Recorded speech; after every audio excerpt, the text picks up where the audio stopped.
जरा आपको बताते हैं कि कैसे उत्साह यहां पर दिखाई दे रहा है और ये उत्साह अलग अलग तरीके से निकलकर सामने आ रहा है, क्योंकि लोगों की भीड़ जब पहुंच रही है तो ये समझ में आ रहा है कि उनके लिए ये वो मौका है जो वो खोना नहीं चाहते, वो हाथ से जाने नहीं देना चाहते।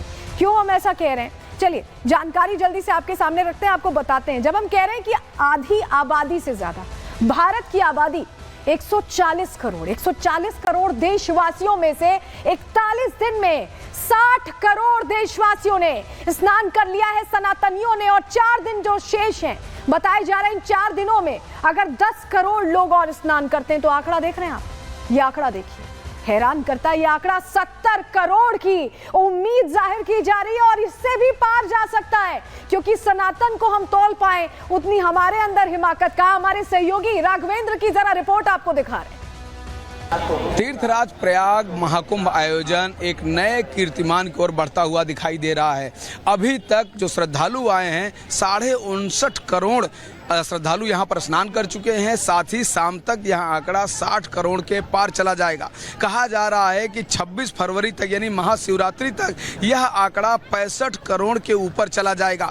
कहीं न कहीं इतना बड़ा जो आयोजन है, धरती के किसी भी क्षेत्र पर, किसी भी स्थान पर इतना बड़ा सांस्कृतिक धार्मिक आयोजन अब तक नहीं हुआ है जो प्रयागराज महाकुंभ में हुआ है। आप देख सकते हैं कि किस तरह से यहाँ पर भक्तों का जो मेला है वो दिखाई दे रहा है। भक्त लगातार यहाँ पर चले आ रहे हैं, चारों दिशाओं से, देश के सभी राज्यों से, कोने कोने से लोग यहाँ पर आ रहे हैं।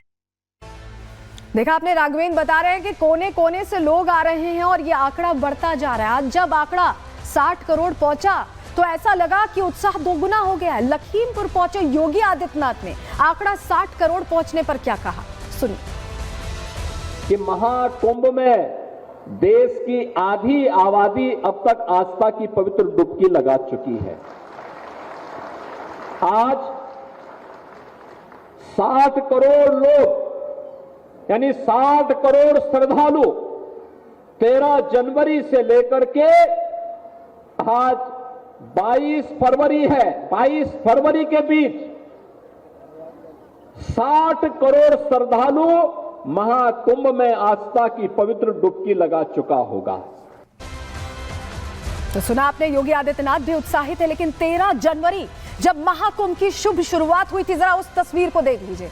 कोई अमृत स्नान भी नहीं था, लेकिन इसके बावजूद बड़ी संख्या में श्रद्धालु 13 तारीख को उमड़ आए थे। उनका जो उत्साह था, सनातन के प्रति जो प्रेम था, संगम में स्नान करने की जो उनकी इच्छा थी, वो इस कदर हावी हुई कि 13 तारीख को ये रिकॉर्ड तस्वीरें सामने आई, ये ऐतिहासिक तस्वीरें सामने आई। और इन्हें देखकर हम समझ गए थे, हम सभी समझ गए थे, सभी सनातनी समझ गए थे कि जब 45 दिन पूरे होंगे तो आंकड़ा आसमान छूने वाला है।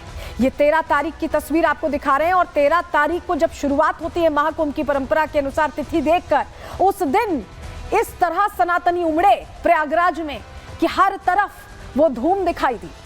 और चलिए जरा आपको बताते हैं कि पहले दिन किस तरह से सैलाब उमड़ा। जो प्रथम स्नान था, इस दिन जो स्नान था वो अमृत स्नान नहीं था, लेकिन पौष पूर्णिमा थी और ऐसे में इसे पवित्र स्नान में गिना गया। और इसी दिन देखिए आंकड़ा जो आया, आंकड़ा दीजिएगा, आंकड़ा हम आपको बता रहे हैं। देखिए श्रद्धालुओं का आंकड़ा आप देख रहे हैं, 1.70 करोड़ यानी 1 करोड़ 70 लाख। और 1 करोड़ 70 लाख को अगर आप राउंड फिगर में देखें, एक अंदाजे के लिए मैं कह रही हूं, अगर आप राउंड फिगर में देखेंगे तो लगभग अगर 2 करोड़ लोग 13 तारीख को स्नान कर रहे हैं और अब 41 दिन हो चुके हैं। 45 दिन में अगर आप 45 × 2 करें यानी 45 गुणा 2 करें और यही आंकड़ा रहे तो लगभग 90 करोड़।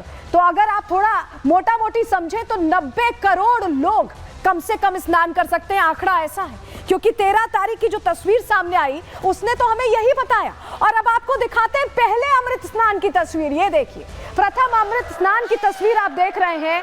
14 जनवरी 2025 मकर संक्रांति का वो शुभ दिन, जिस दिन कहा जाता है कि स्नान ध्यान पुण्य करने से सीधे बैकुंठ का रास्ता मिलता है। तो वो तस्वीर देखिए, वो उत्साह देखिए, जहां अखाड़े भी स्नान करने पहुंचे, राजसी स्नान किया। पहले अमृत स्नान में कहीं कोई दिक्कत ना आए, इसको लेकर तमाम तैयारी देखी गई। 14 जनवरी को 2025 मकर संक्रांति के दिन कैसे आस्था का सैलाब उमड़ा, ये तस्वीर हमने आपको दिखाई। और 13 तारीख को हमने आपको बताया था ना कि 1,70,00,000 लोगों ने स्नान किया। और ये देखिए, ये मकर संक्रांति के स्नान का डेटा, इसीलिए मैं कह रही हूं कि 90 करोड़ दूर नहीं है।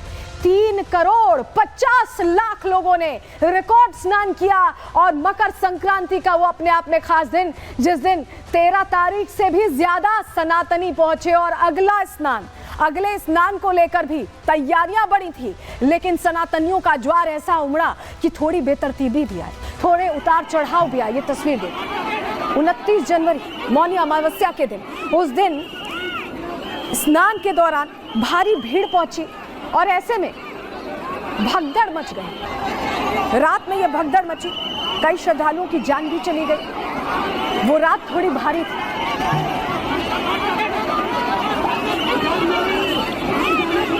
तो मौनी अमावस्या के दिन लोगों की भारी भीड़ पहुंची और उसके बाद भगदड़ की खबर आई। वो घटना, बीच में भी किसी भी आयोजन में उतार चढ़ाव आते हैं और ये वैसा ही उतार चढ़ाव था जो महाकुंभ के दौरान देखने को मिला। 29 जनवरी को मौनी अमावस्या थी और उस दिन के स्नान का विशेष महत्व रहता है। एक दिन पहले से ही प्रयागराज पहुंचने लगे थे श्रद्धालु और बड़ी संख्या में पहुंच रहे थे। पहले से ही श्रद्धालु घाट पर विश्राम कर रहे थे, वो इंतजार कर रहे थे कि वो सुबह का मुहूर्त आएगा, वो स्नान करेंगे। लेकिन अचानक भीड़ मचने से भगदड़ मच गई, कई श्रद्धालुओं की उस वक्त जान चली गई। मौनी अमावस्या पर भी लेकिन देखिए, जान चली गई, कुछ घटनाएं हुई, लेकिन उतार चढ़ाव के बाद वापस पटरी पर दौड़ता दिखा महाकुंभ का ये आयोजन। और मौनी अमावस्या पर 7.64 करोड़ यानी 7,64,00,000 देख रहे हैं आप। दिन प्रतिदिन जब स्नान हो रहे थे, आंकड़े कैसे दोगुने तेगुने होते जा रहे थे। और इसको लेकर सियासत भी क्यों की गई। ऐसे में विधानसभा के अंदर योगी आदित्यनाथ पर, इसको लेकर योगी आदित्यनाथ ने बड़ी बातें कही, सुनिए। समाजवादी पार्टी ने भी लिखा है कि महाकुंभ में मची भगदड़, सरकारी अव्यवस्था, कुप्रबंधन, भ्रष्टाचार के कारण हजारों लोग लापता हैं। कौन मरा कौन जिंदा कुछ पता नहीं चल रहा है। सिर्फ गोरखपुर क्षेत्र के 2 मंडलों में ही 35 लोग लापता हैं। महोदय, इसका जवाब हिंदुस्तान ने अगले दिन दिया कि महाकुंभ में लापता सभी श्रद्धालु घर पहुंचे। ये है, ये आपकी सच्चाई है। कितना झूठ बोलेंगे। अपनों से बिछड़े 44 श्रद्धालु घर पहुंचे। ये गोरखपुर का है और डिजिटल खोया पाया सेंटर लोगों को खोजने में कर रहा है मदद। मौनी अमावस्या के दिन 8,725 लोगों को उनके परिजनों को सुपुर्द किया गया। यानी दुष्प्रचार की भी एक सीमा होती है और उस सीमा को भी आज आप लोगों ने पार करके इस पूरे आयोजन को बदनाम करने की कोई कोर कसर नहीं छोड़ी है। तो बदनाम करने की जो कोशिश हो रही थी, जो दुष्प्रचार की कोशिश हो रही थी, कोई भी आयोजन होता है, घर में शादी समारोह भी होते हैं, थोड़े उतार चढ़ाव आते हैं। और ये तो सनातनियों का आयोजन था, उनकी गिनती नहीं है।